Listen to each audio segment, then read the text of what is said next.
You can start, sir. Okay, thank you. Hello, doctors. Welcome back to our Oracle 21 days revision series, live classes for university exam. Okay, so it's a revision series now. So we have already done our general bacteriology. We have done general microbiology. Now we're going to systemic bacteriology. Okay, systemic bacteriology. So we're going to hurry up. So these are the questions we're going to discuss. First, we will do short and then we will come to the long answer. That's better. Okay. So we'll do, first of all, we'll do the short answers. Yes. Okay. And then we'll do the short answers first and then we'll come back to the long answers. Okay. So these are the questions we'll discuss. We have our toxic shock syndrome, streptococcal classification, Kullen's, lab diagnosis of gonorrhea and gas gangrene. 5 questions. Another thing here, it is the long questions, staph aureus, commonly asked question, and of course zoonotic diseases and tetanus and its prophylactic measures are not going to talk, and the UTI infection, salmonella typhi, that is typhoid fever. These are the questions we are going to discuss now. Okay, so we know all the things whatever available in the you guys know already in Auricle what are things available. You must have repeatedly told. Okay, I'm just a bit going fast, so we have a lot of things discussed today. So we have foundational classes, live classes, on one-to-one doubt clearing sessions, hard copy sets available, and even good question banks we have. We know that practical sessions are also, we're going to teach you. This is the plan, subscription plan we have. You can see, you can choose whatever the plan is best for you. Then this is the code you can use, Dr.Santhosh 20 to get to avail the offer. Okay, yes. Now we'll go to the first question. Toxic shock syndrome. The toxic shock syndrome means itself. See, first of all, what you're going to take, first of all, etiology. What is the causative agent of this? So this is basically caused by which one? You know. You're going to know this is Staphylococcus aureus. First thing is it is caused by Staphylococcus aureus.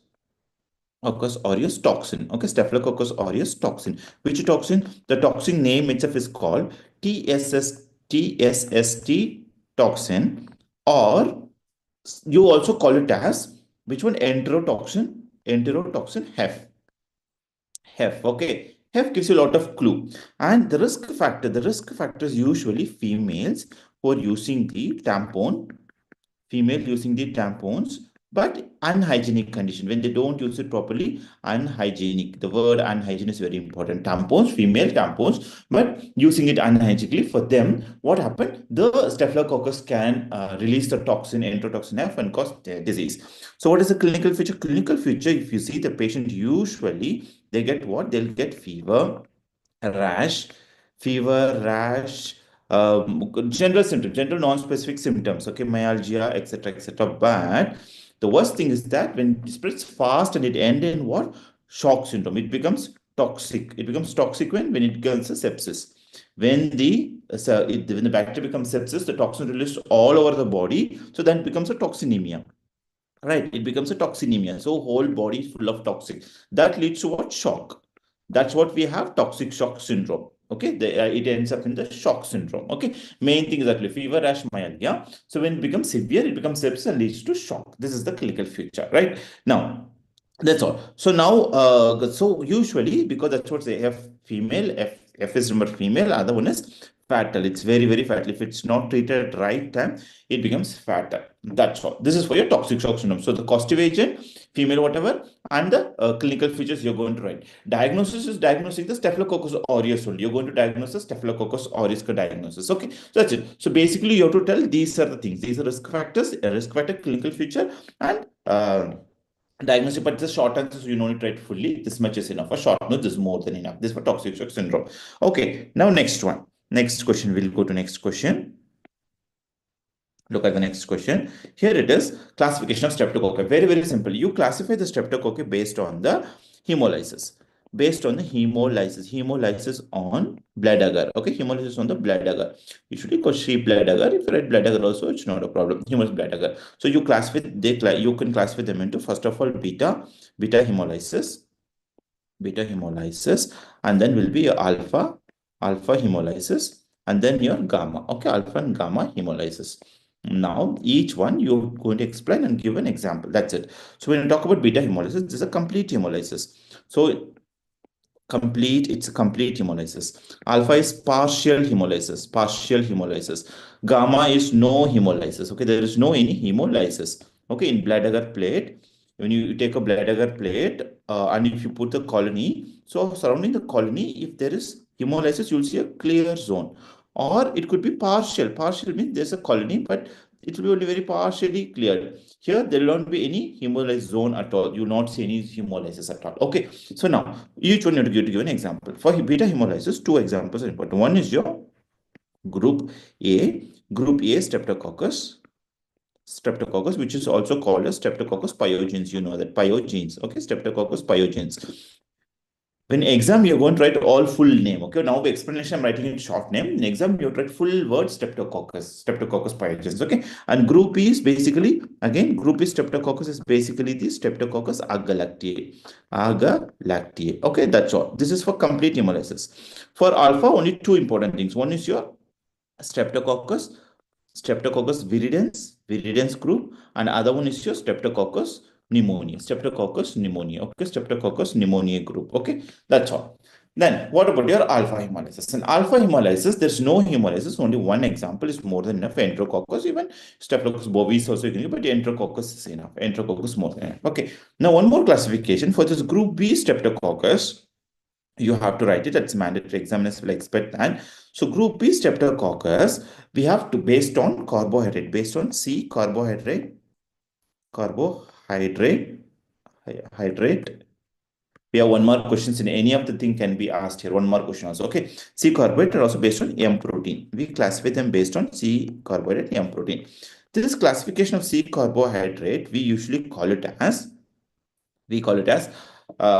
what is the name of that one? That name will be asked. Usually they'll ask you frequently. They'll ask you that is your Lancefield. Okay, Lancefield classification. M protein classification we call it as M protein is called a Griffith classification. So two questions are important. Okay, Griffith, Lancefield C, Griffith GM. Okay, Griffith. So by Lancefield, what happened? This he in Griffith group, what happened is that the Streptococcus is divided into how many types from A to V groups, except INJ, it's not there. Okay, otherwise A to V we have group. Again, Griffith, what he did, he classified the Streptococcus Streptococcus A, this group A, Streptococcus is divided into 100 subtypes, subspecies or subtypes. That's all. Okay. Lancefield classified the Streptococcus into group from A to V. Okay. But Griffith, again, based on M protein, he classified the A into 100 subtypes. Simple. This much only. This is for your hemolysis of the blood agar. You're going to write. Okay. That's all. Now, next one. Next one, if you see, our question is Coulomb's reaction. Very, very simple and easy reaction. Coulomb's reaction, basically, what is the use of the, first you're going to write about the use. What is the use of this reaction? The use is to detect the capsule of the bacteria, Okay, capsule of the microbe or bacteria, usually bacteria. Of course, we have, that some fungi also have bacteria. So either capsule bacteria or fungi to detect the capsular fungi and bacteria. But especially, most importantly, which bacteria we're talking? Streptococcus pneumoniae. Because we have a big list of capsulated, we already discussed. But here we are for Streptococcus pneumoniae. We're specially doing this for Streptococcus pneumoniae. Okay, we forgot also lungus pneumonia, Streptococcus pneumonia, but everything, okay, all other, for most of the things we are using this, okay, Streptococcus pneumonia to detect the capsule of a bacteria. So what we're doing here, the method is you take the bacteria's colony suspension, mix with, you have to mix, okay, you have to mix with which one? The antisera. You're mixing it with the antisera. Antisera means anticapsular antibody containing, okay, anticapsular antibody serum. Okay, you're taking that serum which is for capsule. Then when you mix these two, and then you see what happens to the bacteria. What happened? The bacteria's capsule will swell. The capsule will swell. Quilling, swelling. Okay, quilling, swelling. It sounds similar. Capsule is swelling. So if the capsule is swollen, so normally you will have only this much thing. But after doing this technique, you see the surrounding capsule will be big. Normally it is a small capsule. But after this, you see the capsule is becoming big. If you see, that is positive. That is positive for the That is a positive Kulling's reaction. That's it. So example, Streptococcus pneumoniae. This much only, nothing much. Okay. Kulling's detect a capsule. So you're doing colony suspension mixed with the antisera, and if you see the capsule is swollen, then that is positive. This much only. Very, very simple and easy. Okay. So easy to score question. Diagnosis of gonorrhea. Gonorrhea means if you know it causes a STD. First of all, you can write, they asked only lab diagnosis, but you can write the disease. The disease caused by gonorrhea is usually what it causes: urethral discharge. Urethral discharge, which is a part of STD. Okay, so sexually transmitted disease causing STD. So, what is the diagnosis now? Now we're going to diagnosis part. Diagnosis part, first of all, whenever it comes bacteria, you always do with the microscopy, that is gram stain or microscope. Basically, you can say microscopy. Microscopy and then the culture. Microscopy and culture are the two popular things we do for the bacteria. So here what happened? Here the sample is discharge. You're taking the here diagnosis. The sample is usually the discharge, the urethral discharge, or vaginal. If for female, of course, it will be the cervical discharge. Okay, urethral discharge or cervical discharge. So sample is discharge. So that is the pus which is coming. That is the sample. Now, what you're going to do here in microscopy, what you're going to see, you are going to see inside this in the pus discharge, you're going to see a kidney shaped. I'm going to write it here. You're going to see gram negative diplococci, gram negative diplococci, okay, gram negative diplococci, which is like this kidney shaped, okay, which is kidney shaped inside PMN cells, because it's intra gram negative diplococci, kidney or bean shaped inside the PMN cells. Okay, so if this is the PMN cell, so inside the PMN cell, you will see a lot of diplococci like this. You can draw the picture, you can draw the big picture and draw really, you can write like this, and then inside the macrophages or whatever, you can draw like this. Okay, inside the neutrophils, you will be seeing the lot of diplococci. That's it. That's the main thing. Culture, you have to write everything here important in culture, because in culture, what you're going to write, first of all, you're writing the transport media, and then selective media. Two things are important. Okay, transport media and selective media. We already discussed about this. So now just a revision once again. So now what are the culture medias we have here? We are going to write here transport media. We already told Ames and Stroud's media. Ames and STAURT, Stroud's media. Okay, Ames and Stroud's media. For selective media, you know that modified New York agar, other one is Thayer Martin. If these both are not available, still you can use chocolate agar. Okay, so these are the things for your diagnostic part. If you write these points clearly and mention it, more than enough. No doubt you will get full mark for this question. Okay, very simple and easy. So that's basically, see, the gonorrhea basically we call it as Neisseria gonorrhea. Okay, don't confuse, they're same only. Neisseria gonorrhea or gonococcus. Neisseria gonorrhea, or we call it as gonococcus. The organism is gonococcus. So this is how you diagnose. Okay, so you transport the media and then put it in a selective media and see this growth, and that is fine. It is growing. Gonococcus. Now, next question. Gas gangrene. So what is the gas gangrene? Gas gangrene, first of all, Clostridium. Let's talk about the etiology. So, which are the three important organisms? So, Clostridium species only. So, in Clostridium, which are the Clostridium species we're talking here? Clostridium, the most common one is Clostridium perfringens. Clostridium perfringens. Okay, first one. Second one is your Clostridium, shortcut number PNS. Okay, perfringens novae. S for septicum, Clostridium septicum. Again, in exam, you're going to write all the full name. But this is the most common one. Most common one is Clostridium perfringens. You know that one. So now what happens? The risk factor is, the risk factor is usually after road traffic accident. Usually after any accident, but road traffic accident is very important. Road traffic accident, any accident, road traffic accident or severe injury, any severe injury to a skin, any severe injury to the skin tissues, okay, skin. Then what happened? It automatically, the spores inside will go, the Clostridium spores, they will go attached to the particular local site and they cause the gas gangrene. So now what happened? Clinical feature. Talk about the clinical feature. You know that gas gangrene, it looks like a necrotic like, right? So the classic feature is, first of all, you have a painful, severe pain. The wound will have severe pain first. Second one, foul smelling discharge. You have a foul smelling discharge from this. It's very, very painful, foul smelling discharge. With the discharge, of course, you will be having something else. What else you will have? You will have a crepitus. Because of gas, because of the gas, you will have a crepitus. So this is also a question. So whenever the word gas comes, then you have to write about this only. Okay. So now, what's the main virulence factor here? So we already told this causative agent. So you have to write here also the virulence factor. The virulence factor for gas gangrene is the enzyme name. That's basically, this is alpha toxin. Alpha toxin of Clostridium perfringens. All of them produce alpha toxin. So that alpha toxin is always also called as lecithinase. Lecithinase enzyme. This is the main factor, this question, which is causing this symptom, severe pain, foul smell, discharge, and crepitus. Okay. So for diagnostic part, for diagnosis, what is gas gangrene? You have to, first of all, you do a gram stain. You do a gram, always you do a gram stain and you'll check what Clostridium species. So you'll see gram positive bacilli.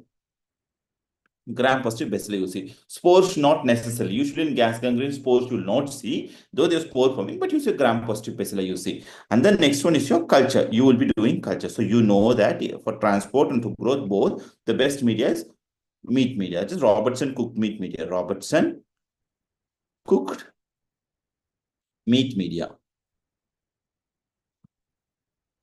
Robertson cooked meat media. You would have seen this is a bottle, there are meat pieces. So this will go very well in that one. Okay, that's it. This is the main thing for the gas gangrene. Then individually, see if they ask for Clostridium perfringens also diagnosis, then see we have a lot of reactions. If you can add, I can write it, not a problem. For Clostridium perfringens, you can add Naegler's reaction. Naegler's reaction. This toxin antitoxin detection. Basically, it's a neutralization test. Naegler's reaction. You have reverse camp test. Reverse camp test. Okay. Naegler's reverse camp and litmus milk fermentation. One more test is called litmus milk fermentation.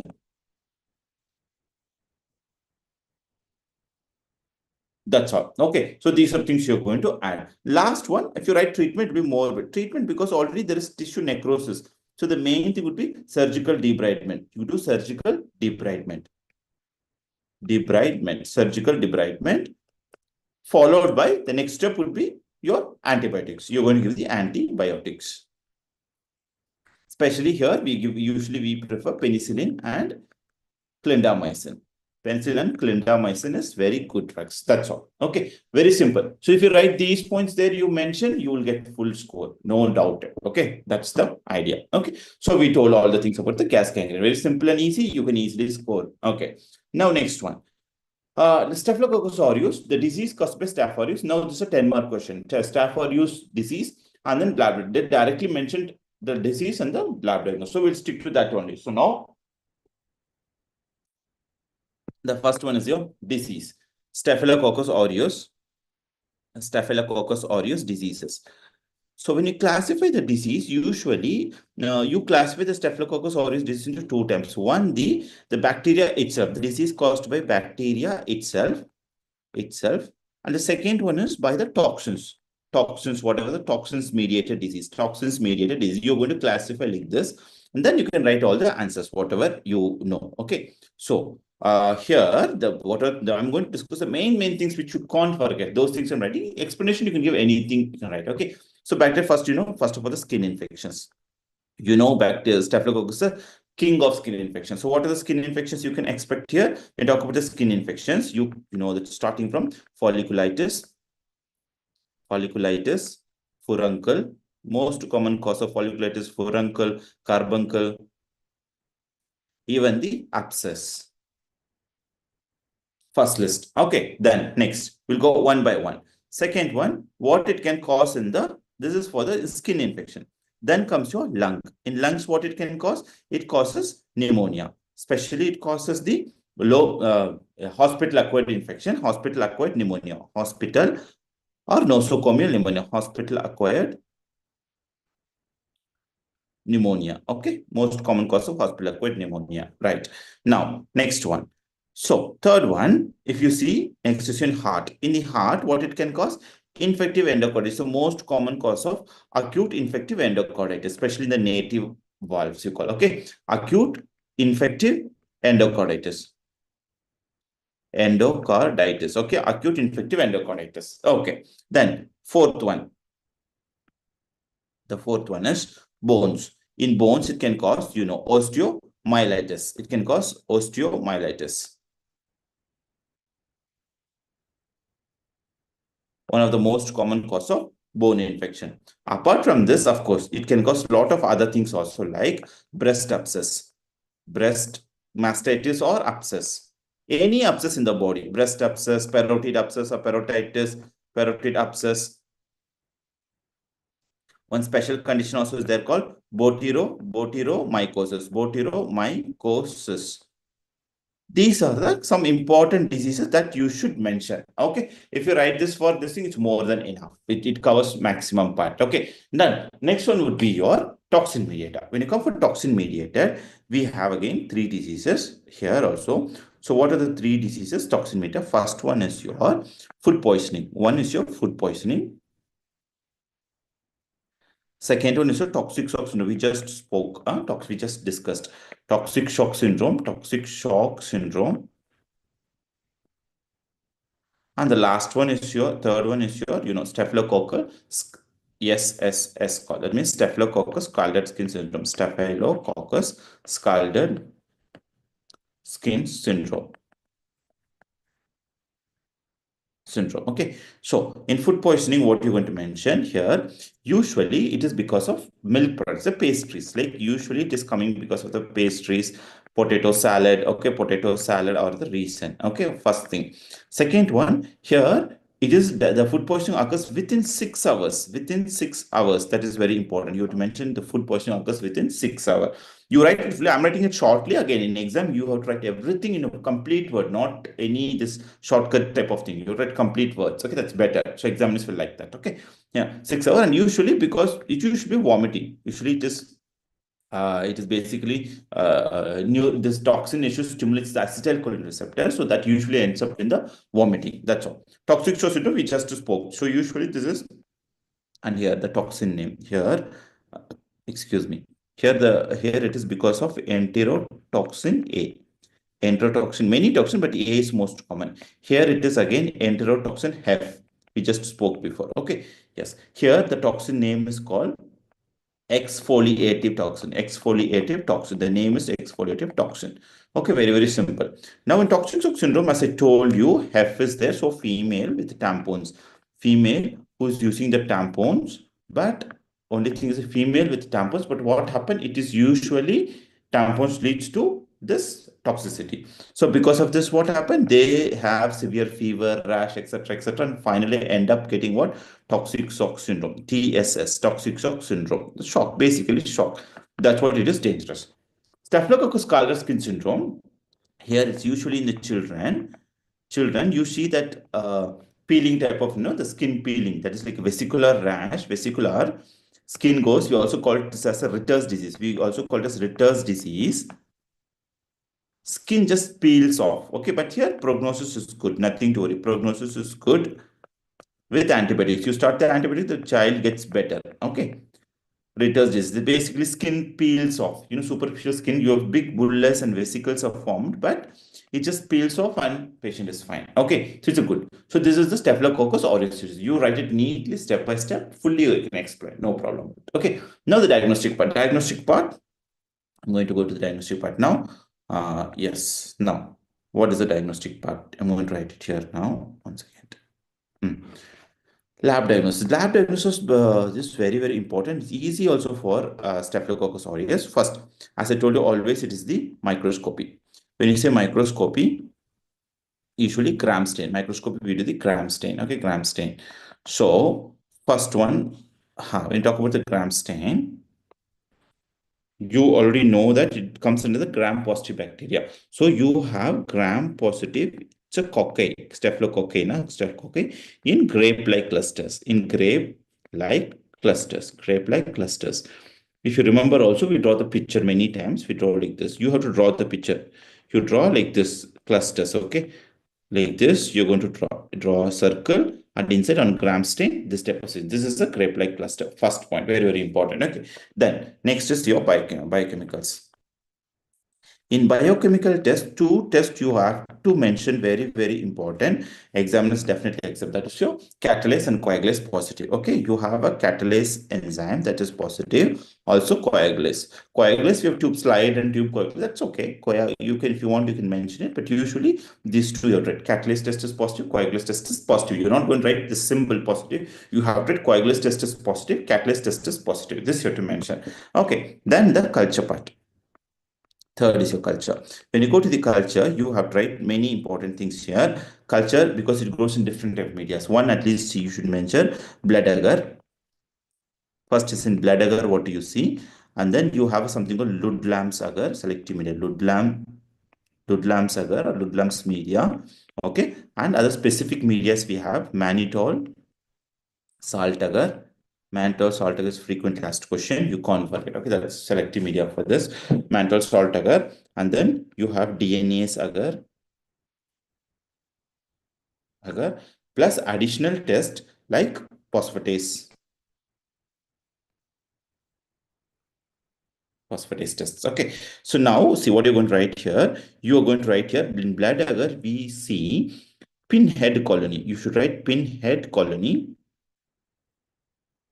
with beta hemolysis, complete hemolysis. So it's like a streptococcus. Here also you have hemolysis, but beta hemolysis, staphylococcus. Ludlam agar is selective media. You just have to write it's a selective media. Mannitol salt agar is again one of the selective media. It's also selective media specific for Staph aureus. And DNA agar also, you can see the growth. The growth is positive and phosphatase also will be positive. Okay. This much minimum you have to write. You have to mention that few more medias are there, but I'm not going to stress on that. Salt agar, milk agar and all. That is not that much examiners will expect from you. So, but this one definitely they'll expect. And for a good scoring, if you want to write this pinhead colony, you can always mark it like this. You can write a colony like a head, big colony with this zone like this.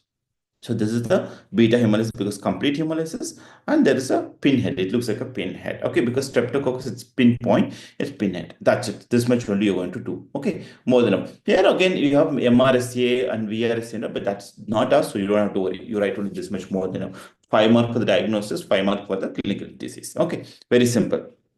So we have finished the long first one question is over. Now the next one. Zoonotic disease. Zoonotic disease is very easy because they have first zoonotic. Give example, write about epidemiology and lab diagnosis. Okay, very simple. So now let's go to the, sorry, 1 second. Yeah. So now, yeah. Now zoonotic disease definition. What are zoonotic diseases? Zoonotic disease means itself. Zoonotic disease, you know, the disease that is spreading from the animal to human, right? Animal to human. The disease which is spreading from disease from animal to human. That's it. One line. Okay. Examples. Now, examples of zoonotic disease. So many examples, but few things like you have to mention. This bacterial disease you have to mention. One is, anthrax. Bacillus anthrax. This is also, we are going to, they said any one bacterial zoonotic disease. So you can, whatever is comfortable, we'll talk about anthrax only. Anthrax frequently asked question. Okay. Sorry. So what are the disease? Anthrax, number one. Number two, brucella. Commonly asked us these two things. Anthrax, brucella, even your Campylobacter. If you want an order, you can go in order A, B, C. In that order also, you can write Campylobacter is one thing. Yes. And then apart from that, plague. This is very commonly these things only. And of course, you can add your tularemia. Okay. So these five are very standard. Anthrax, brucella, Campylobacter. Even your, you can add your leptospira also. No, even listeria also you can add. Not wrong, but this commonly these things you should know. These 5 diseases you must know. Okay, so this enough. Apart from that, even in viruses, so many diseases are there. Not to stress this. A few examples you give, and then they asked only one thing to mention. So now we give one example of any zoonotic disease. So we'll talk about the anthrax. So you give one example. So but the anthrax will be more easier. That's what you don't have to think. Brucella also easy, but anthrax is much easier. So you write about the anthrax. First, you will be writing, always write about the etiology. It is caused by Bacillus anthracis. Okay, ATO. Risk factor.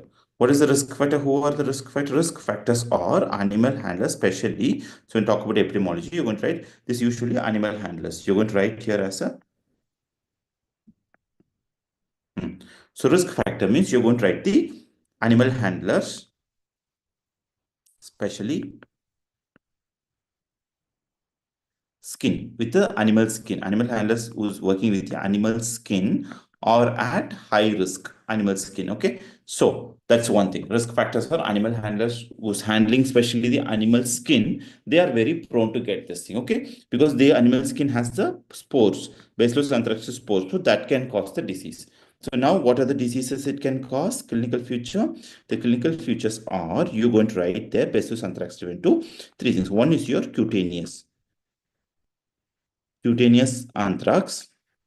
Second one is pulmonary anthrax, and the third one is GIT, which is very rare. You don't have to worry about it. Okay, so cutaneous pulmonary anthrax. Now, cutaneous, if you see, cutaneous also called as Hailey Potter's disease. Pulmonary is called wool sorter because wool is inhaled, no wool sorters. Hailey Potter's skin only, so skin, it's working with the skin, wool sorter. GIT is nothing, just GIT anthrax. So here what happened in the other names are very important. So basically what happened, Hailey Potter's, there's a statistic lesion, if you remember, you call it as malignant pustule, which is painless. The name is pushed, which is painless, and it's also called as S-star, which is also seen in scrub typhus. Just for now, you remember this is dangerous. But this is the most common one, cutaneous, but the most dangerous one is this most because it causes what it causes? It causes hemorrhagic pneumonia. It causes hemorrhagic pneumonia. It causes hemorrhagic pneumonia. So that's what this wool sorter is dangerous. Okay. GAT, some GAT symptoms, nothing to mention. Only these two, Harry Potter and wool sorter pulmonary is very, very important. Diagnostic part for Bacillus anthrax, you have a lot of things again. Once again, gram stain. First of all, you'll go with the gram stain and then the culture methods. A lot of culture. So in gram stain, again, I'm going to write it's a gram positive bacilli with central spore. Okay, gram positive bacilli with central spore, with central spores.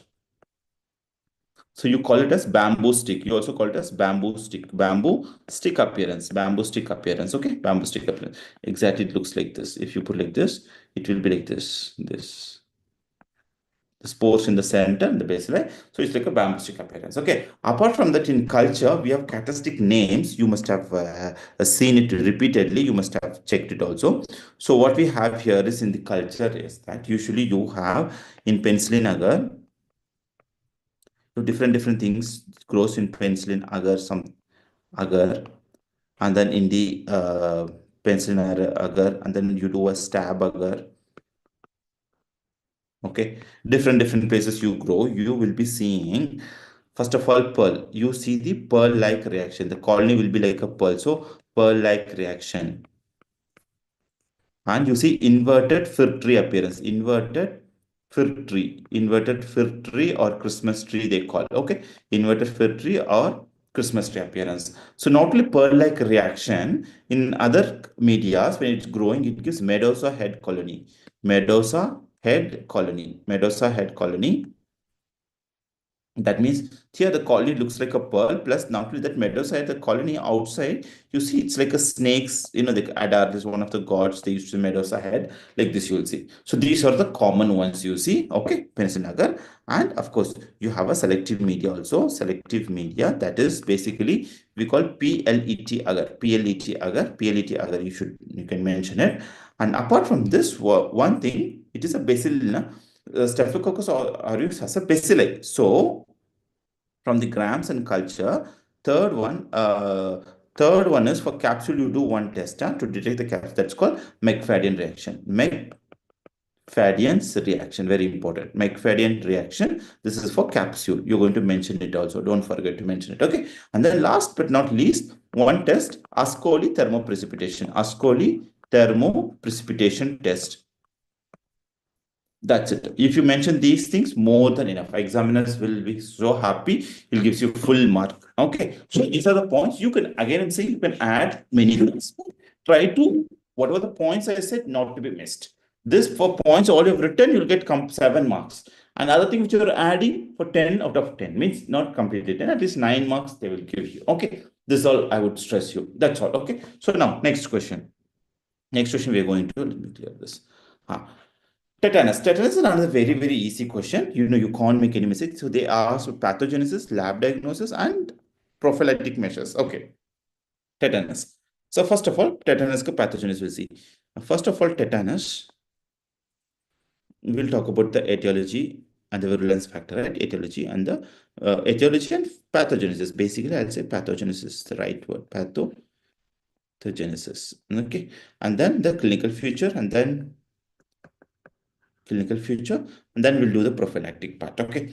Yes. So tetanus, it's caused by, very well, it is caused by the Clostridium tetani. You know that it is looking like a drumstick appearance. Okay, we repeated it. It looks like a drumstick, spore forming drumstick appearance. First of all, it's a drumstick appearance like this.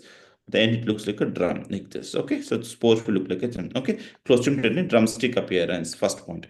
Second one, toxin. The most important toxin here is tetanospasmin and lysine. There are two toxins, spasmin and tetanolysin, but spasmin is more important, tetanolysin. Okay, because tetanospasmin is the main toxin here. What does it do? You know very well.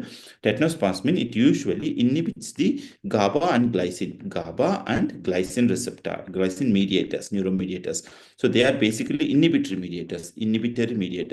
So because GABA and glycine is inhibited, so everything, whatever, there is increased stimulation of muscles. So basically, when the muscle stimulation more means you're talking about spastic paralysis.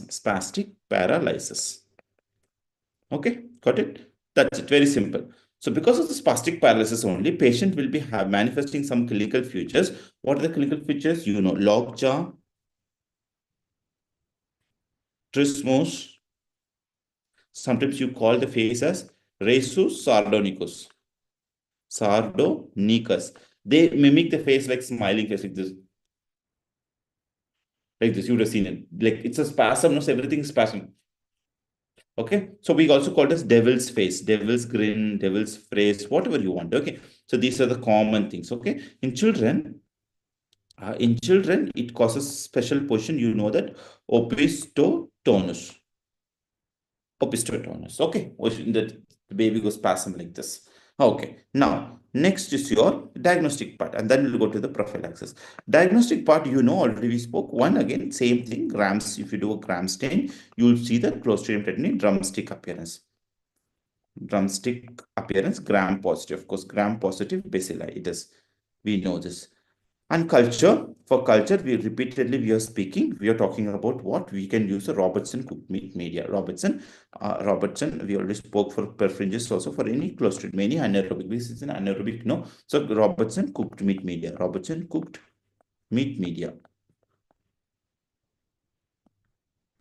That's all. Okay. Now the treatment and prophylaxis, what you do. So this is the lab diagnosis. Only these two are available. Okay. Drumstick and the culture. You only do gram stain you do there, and then you do the culture and Robertson cooked meat. You check for the color changes. Okay. That's all. Okay. Now for prophylactic measure.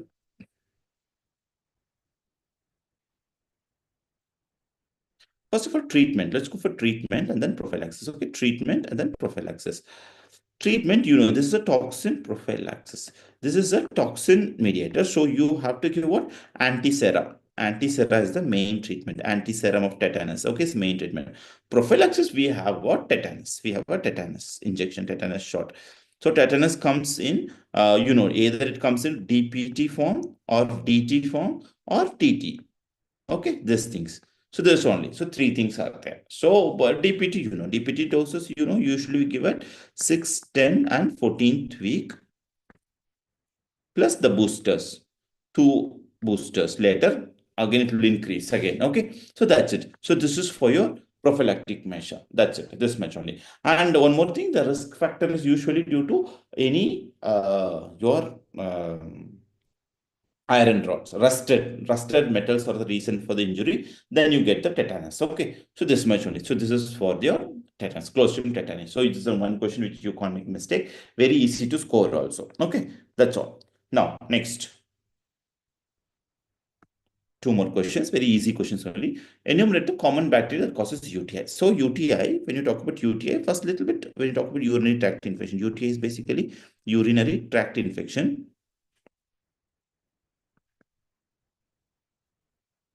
So you have two things. Now you have upper UTI or lower UTI. Upper or lower UTI. Okay, when you talk about upper UTI, so when this is urinary tract infection, you have a kidney, right? And then from kidney, you have your, this is the all the collection pelvis part, then this is your ureter, and then here comes your bladder, and from bladder down you have the urethra. This is urethra, okay, like this. So here, so this one, when if it's in a kidney, you call it as pyelonephritis in kidney, and in ureter, you call it ureteritis, okay. So these two are upper. These two are upper UTI. These two are upper UTI. Whereas this one, when you have any problem in the bladder, you call it infection bladder is called cystitis, and urethritis is called urethritis. So these two are lower UTIs. Okay, lower UTI. And general symptoms, you know, always there will be dysuria, fever, micturition. All these things are general symptoms. Sometimes hematuria, depends if it's severe, can have hematuria and all. Okay, common symptoms. But now here they ask, first of all, the common bacteria. That is very, very important. Important is your bacteria, etiology, etiologically important etiological agents. What are the important agents? Yes, they are usually, first most common call is Escherichia coli, which is the most common cause, okay, UTI. Then comes, nowadays, another popular is Klebsiella. Klebsiella is very common. Proteus is very common. Proteus species are very, very common. Pseudomonas. So E. coli, Klebsiella, Proteus, Pseudomonas, Enterobacter. This is also nowadays common. And of course, some conditions, Staphylococcus also comes in the rare. These are the common, very important bacteria. You can't miss it. You have to write etiology for these things. Okay. Now the diagnostic part. So you write this one, and then we're going to the diagnostic part. Here, for diagnostic lab diagnosis, what you have to do is, first of all, the sample. First, you'll take out the sample, and then the wet mount, then the culture. This much. These are the three important things. Okay. So when you talk about the sample, usually we prefer midstream urine. Midstream urine, you have to mention midstream urine is the common one, most commonly used, but best is usually when you do aspirate, suprapubic, it's painful, no? If you do suprapubic aspiration is the best. Suprapubic aspiration is the best. But here you are preferred, but usually commonly uses midstream urine. We tell the patient to bring the midstream, not the initial part of urine, after that midstream urine. So in wet mount, you check the wet mount microscopy, you check the motility of the bacteria, motility of the bacteria. So you can say urine, wet mount of urine, okay, urine wet mount. You see the motility patterns, you can make an initial perception that is there, and also you can check for pus cells. If pus cells and RBCs are there, it gives you clue that there is infection. That's it. Culture. In culture, two important medias for using. One is your McConkey agar. And second one is a clad agar, clad media. Clad is basically cysteine, lysine, electrolyte deficient agar. Okay, agar. So the basic idea here is to distinguish in both the places. You can distinguish based on this. You can distinguish them into. You can classify them into like this. Lactose fermenter, non-lactose fermenter. Here also, in clade also, you'll do a lactose fermenter or non-lactose fermenter. Okay, so in McConkey agar, usually the lactose fermenters will be pink color. Here it will be yellow color. But in clade, LF will be yellow color and NLF will be pale color, pale or some green color, whatever. You can say pale or whatever. Okay, that's all. So both can be used so that you can accordingly identify the bacteria. It's a commonly used media. Okay, now interpretation. Interpretation is when the colony count is very, very important. This cost concept also usually say that cost criteria we call, but that's okay. You remember colony count based on the colony count.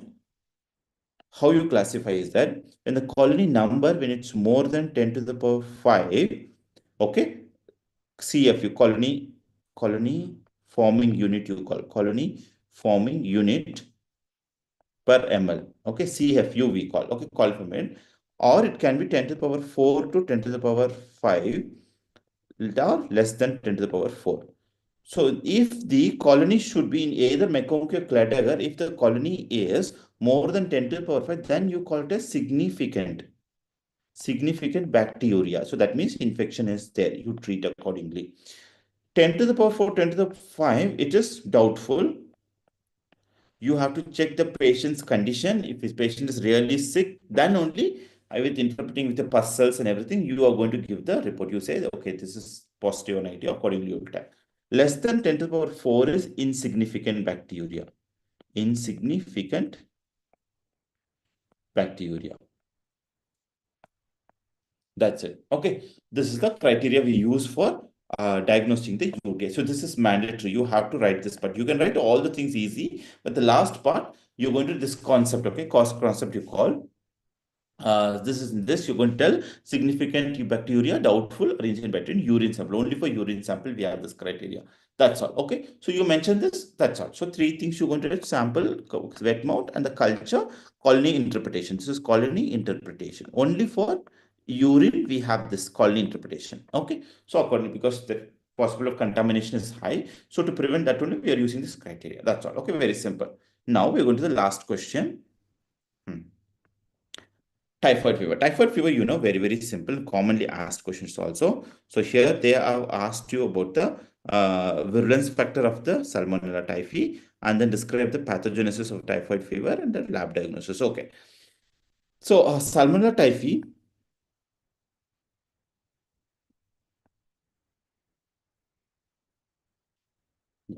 So here what happened is then, one second.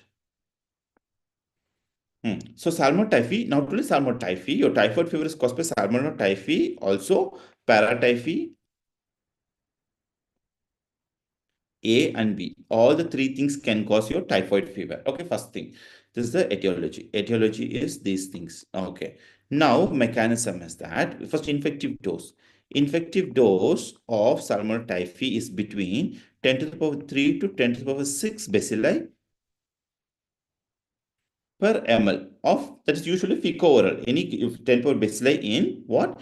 In contaminated water or food. Contaminated water or food. So basically oral route. Basically oral route, fecal-oral route. Oral route is the main. Oral route is the main way of this bacilli. So now what happened when the bacilli goes here, pathogenesis or virulence factor pathogens, whatever. So what happened when the bacilli goes to the intestine, goes to the GIT, there what it will do? It will usually invade pair patch. Pair patch, right? Pair patch is a it's a lymphoid tissue there. In pair patch, something called M cells. M cells, okay? It enter through the M cell, okay? If this is the pair patch, this intestinal pair patch cells. So there are different mucosal, etc. There is somewhere called M cells also. So your bacilli, it will enter through this only. Your salmonella, it will enter into this, okay? Goes inside the macrophage like this. So M cell, after M cell, it goes into the after going inside this M cell, it will go on somehow, it's intracellular, no? So it goes inside the macrophage, okay? And then it will be go to the circulation to the blood. That is called primary bacteremia. Primary bacteremia. Okay, it goes to the primary. After blood, what happened? From the blood, it travels and reaches three important organs. That is your liver, spleen, bone marrow, your reticuloendothelial tissues. Okay, it enters there. After there, now it goes there, it divides whatever. It comes out again. Again, it comes out through the bile. Again, it gets spilled. Of course, it gets spilled into again through the lymphatic tissue. Here, when I say inside macrophage and blood, it goes to the lymph node, and then from lymph node again going to the liver and spleen. Okay, everything. Again, what happened when it is released? Either it goes to the bile through the bile, or again it released into the blood. Okay. So when you go to the blood, of course, you'll have secondary bacteremia. And then what happened when you go secondary bacteremia? It goes to all over body. So you will be having severe sepsis. Patient with severe sepsis can spread any part of it. That's what when you get typhoid, you become totally flat. You can't do anything, right? When it goes to the bile, what happened? It goes again to the Peyer's patch. There it can cause necrosis plus hemorrhage. So that is what you will be having GIT bleed. You can have GIT bleed. In severe conditions, these are all in complicated cases. Okay, so this is the common thing. So main thing is M cells, then after M cell macrophage, then go to the blood primary bacteremia, then going to all lymph nodes spread everywhere of your body, and from there it goes to the liver, spleen, bone marrow. Then from there, either bile or again blood, either secondary bacteremia or Peyer's patch and cause necrosis, another thing. So this is the pathogenesis part of salmonella. Yes, it's important. You should know that one. Okay. Now, and then what happened? Clinical future, a little bit about clinical typhoid fever, clinical future. You know what they have, the fever name is usually called it as, they call it as step ladder fever. Step ladder fever, and patient will have rose spot and relative bradycardia.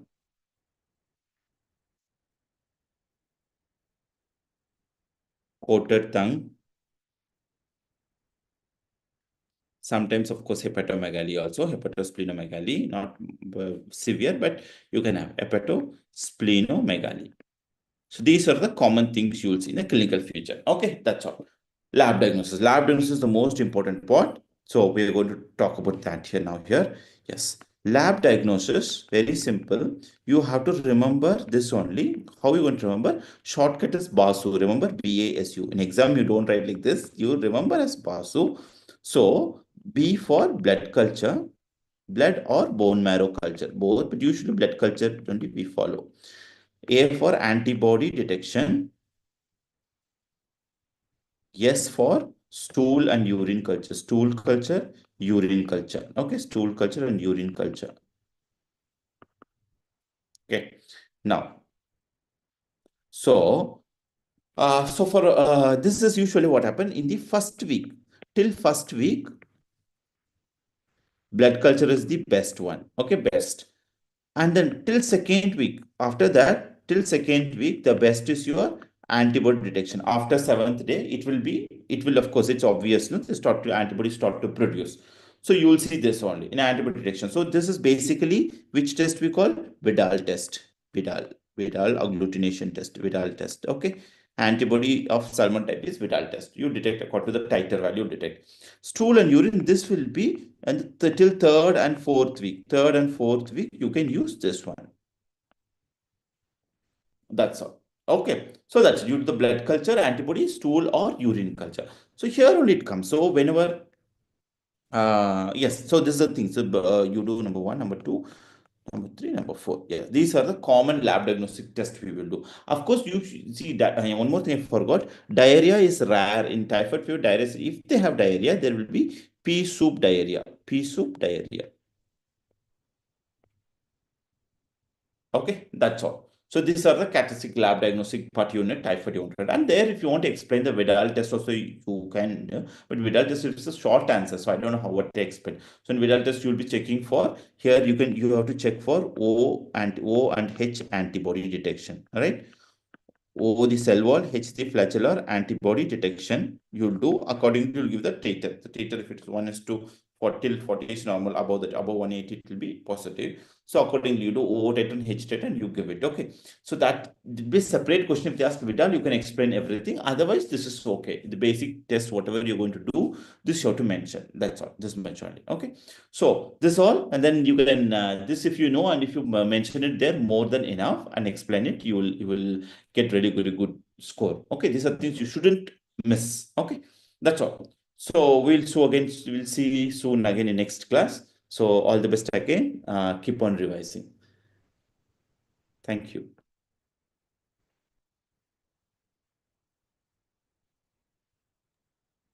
Thank you, sir. Okay, Sandeep, done, huh? Okay. Thanks.